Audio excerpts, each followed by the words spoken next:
जय हिंद दोस्त। आज की इस वीडियो में हम लोग द्विघात समीकरण का बहुत शानदार सवाल को सॉल्व करने वाले हैं। ये सवाल को हम लोग सॉल्व करते हैं और कैसे सॉल्व करेंगे ये तरीका मैं आपको बहुत अच्छे तरीके से व आसान शब्दों में समझाने वाला हूँ। आज का दोस्तों हमारा क्वेश्चन है समीकरण 3x² माइनस का 7x प्लस का 2 बराबर 0 के मूलों का योगफल और गुणनफल बिना मूल ज्ञात कीजिए। यानी क्वेश्चन क्या कहना चाहता है कि आपको मूल नहीं बताना है, मूल नहीं ज्ञात करना है। बिना मूल ज्ञात किए सूत्र की सहायता से मूलों का योगफल और मूलों का गुणनफल ज्ञात कीजिए। तो आइए हम लोग सूत्र के माध्यम से मूलों का योगफल और मूलों का गुणनफल ज्ञात करते हैं। तो आइए देखते हैं इसका हल क्या होगा। बहुत आसान तरीके से हम लोग समझते हैं। अब सबसे पहले आपको लिखना क्या है हल के अंतर्गत, सबसे पहले इस समीकरण को लिख लेते हैं। हमारी समीकरण क्या है 3x² माइनस का 7x प्लस का 2 बराबर का 0। ये हमारी समीकरण दी हुई है सवाल के अंदर। यहाँ पर हमें मूलों का योगफल ज्ञात करना है। तो आइए ज्ञात करते हैं मूलों का योगफल। मूलों का योगफल बराबर फार्मूला क्या होता है, अगर आपको नहीं मालूम है तो याद कर लीजिए। तो मूलों का योगफल का फार्मूला होता है माइनस x का गुणांक बटे x² का गुणांक ये है तुम्हारा मूलों का योगफल ज्ञात करने का फार्मूला।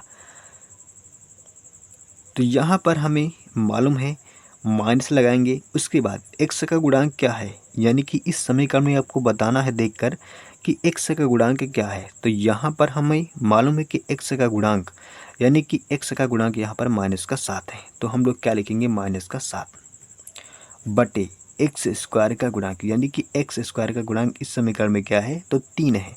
क्या लिखेंगे 3 लिखेंगे।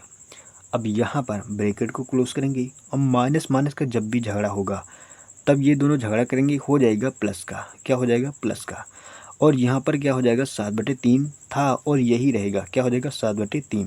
इस तरीके से आंसर तुम्हारा कितना आएगा, मूलों का योगफल कितना आएगा 7/3 और यही क्या हो जाएगा आंसर। अब आइए देखते हैं कि मूलों का गुणनफल हम लोग सूत्र के माध्यम से कैसे निकालते हैं।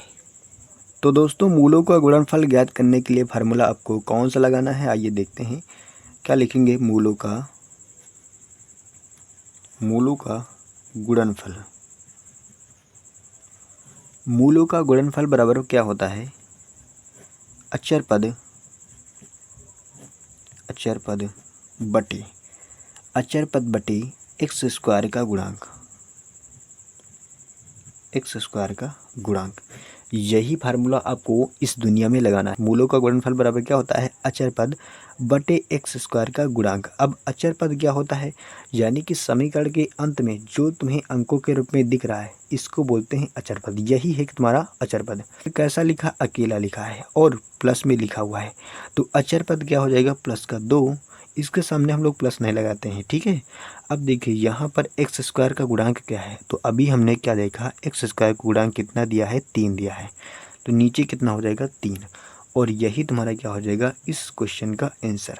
तो हमने मूलों का योगफल देखा, मूलों का गुणनफल देखा। दोनों फार्मूले को हमने बहुत आसान तरीके से सीखा कि इनका मूल हम लोग कैसे समीकरण के माध्यम से निकाल सकते हैं। दोनों ही फार्मूले को आपको याद रखना है। इन्हीं फार्मूले का यूज़ करके आप किसी भी समीकरण के मूलों का योगफल और मूलों का गुणनफल ज्ञात कर सकते हो।